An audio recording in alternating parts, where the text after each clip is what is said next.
అయిపోయింది, డన్. చూసారు కదా, ఇక్కడ అన్నీ సిస్టమ్ ప్రకారమే నడుస్తుంటాయి.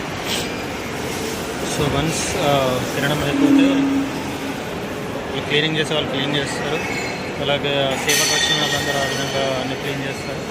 మళ్ళీ ఇక్కడి నుంచి మళ్ళీ తినడానికి మళ్ళీ ఇస్తారు, స్టార్ట్ చేస్తారు.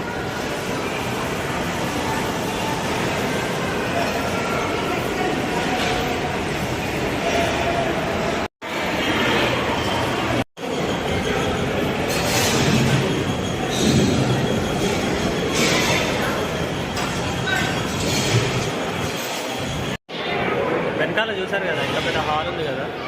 సో ఈ హాల్లో మ్యాక్స్ ఎంతమంది పట్టవచ్చు? ఇంకా ఈ హాల్ అంటే ఇట్లాంటి హాల్ ఇక్కడ చాలా ఉన్నాయి. సో ఈ ఒక్క హాల్లో ఎంతమంది పట్టవచ్చు?